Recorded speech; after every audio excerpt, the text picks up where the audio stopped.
My YouTube channel. તો અત્યારે રોટલી તો બની ગઈ છે, ટિફિનની સબ્જી બને છે અને જો અહીંયા મારો વિડીયો શૂટ થાય છે, ચા બને છે અને અહીંયા એક મસ્ત મજાની દૂધીની સબ્જી બને છે અને બસ નાસ્તાની તો રેડી થઈ ગઈ છે એટલે ધીમે તાપે આઈ થઈ જાય, ચાય થઈ જાય એટલે પછી નાસ્તો કરી લઈશું અને ટિફિન પેક કરી લઈશ। તો આ સબ્જી જોવા માટે તમારે મારી ચેનલ છે વ્રજ કુક એને સબસ્ક્રાઈબ કરવી પડશે। તો ચલો મળીએ પછી। બસ હવે થોડી વાર રેસ્ટ કરી લઉં અને બસ પછી એક વિચાર છે કે હજી એક વિડીયો શૂટ કરવાનો, તો પછી ફ્રી થઈશ તો ફરી એક વિડીયો શૂટ કરી લઈશ। તો ચલો મળીએ પછી। વાગી ગયા છે 10:15 અને ફ્રી પણ થઈ ગઈ અને વિડીયો શૂટ કરવાના હતા તો એ પણ થઈ ગયા। તો જો મુખવાસ છે જે ગોઠલીનો એ બની ગયો છે, એનો વિડીયો શૂટ થઈ ગયો અને આ ફ્રેન્ડ્સ સાબુ મેં બનાવ્યો છે, એકદમ નેચરલ છે, 100% અને એકદમ સરસ છે સાબુ। તો આનો વિડીયો તમારે જોવો હોય તો કુકિંગ ચેનલ ઉપર આવી ગયો છે ફ્રેન્ડ્સ। જો પાછું મારું કામકાજ લઈને બેસી ગઈ છું।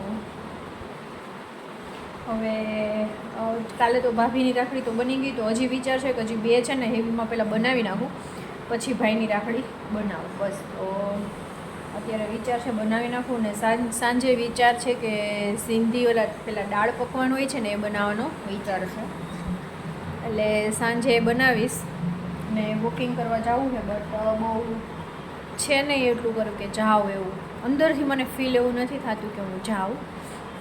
અને ફ્રેન્ડ્સ છે ને મારું ઇન્ટ્રોડક્શન અત્યારે આપી દઉં છું, એ વિડીયોમાં હું સ્ટાર્ટિંગમાં જ મૂકીશ અને ઘણાની એની જે કોમેન્ટ હોય છે, એક બેનની કોમેન્ટ છે કે તમારું ઇન્ટ્રોડક્શન આપો। તો મારું ઇન્ટ્રોડક્શનમાં મારા જે પિયરમાં મારા મમ્મી પપ્પા ને ભાઈ અને હું, અને અહીંયા સસરા પક્ષમાં છે સાસુ સસરા ને આ બાલકૃષ્ણ ને હું, અમે 4 વ્યક્તિ છીએ। અમે 2 લોકો અહીંયા રહીએ છીએ અને એ 2 ત્યાં ગામડે રહીએ છીએ, એવું છે। બસ એટલું જ છે ફેમિલી નાનું છે, ફેમિલી મોટું નથી। અને બસ અત્યારે જે યુટ્યુબર છું, મારી કુકિંગ ચેનલ છે, પ્લસમાં સાઈડ બિઝનેસ બી અત્યારે રાખડીની સિઝન છે તો એ બી કરું છું અને ઘરનું ટોટલ કામ હું જ કરું છું અને સાથે મારી બ્લોગિંગ ચેનલ પણ છે કે જે અત્યારે તમે વિડીયો ઓલરેડી જે જોવો છો એ, અને બીજી પ્લસ મારી કુકિંગ ચેનલ છે અને બીજું આ સાઈડમાં મને ક્રિએટિવિટી એક્ટિવિટી કરવાનો મને બહુ બધો, જે વસ્તુ નવી જોઉં ને એ મને કરવાનો છે ને શોખ હોય જ કે નહીં આ વસ્તુ બનાવવી છે તો હું બનાવીને જ રહું। રાખડી બધી છે હું પહેલેથી જે મારા આઈડિયાથી મારી રીતે જ હું બનાવતી, ક્યાંય મેં એવું ક્લાસ નથી કરેલા, કંઈ પણ નહીં। અને આગળના તમે વિડીયો જોયા હોય તો રેઝિન આર્ટનું પણ હું બનાવું છું ફ્રેન્ડ્સ, તો રેઝિન આર્ટના પણ મેં ક્યાંય ક્લાસ નથી કરેલા, કશું જ કંઈ નથી કરેલું, ઘરે જ હું શીખી અને ઘરેથી જ હું કરું છું। જે વસ્તુ જો એ મને બનાવવાનો વધારે ઇન્ટરેસ્ટ હોય છે અને રસોઈમાં પણ એમ જ છે, રસોઈનો પણ મને બહુ જ ઇન્ટરેસ્ટ છે, બહુ જ રસ છે, એટલે રસોઈમાં પણ હું નવી વસ્તુ બનાવું છું।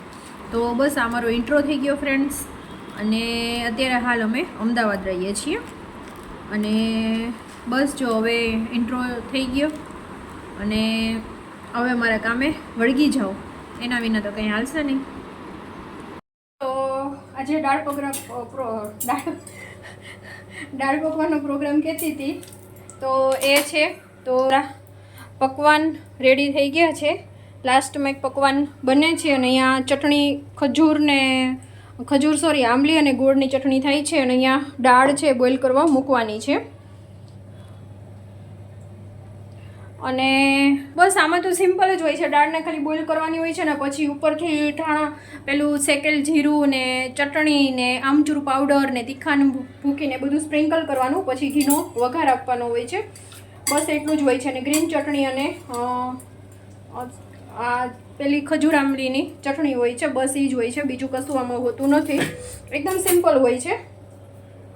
તો બસ હવે ફાઇનલી બનાવી લઉં, પછી વાસણ ને બધું વધારાનું છે તો બધું મેં કીધું કરી જ નાખું એટલે વાંધો ન આવે।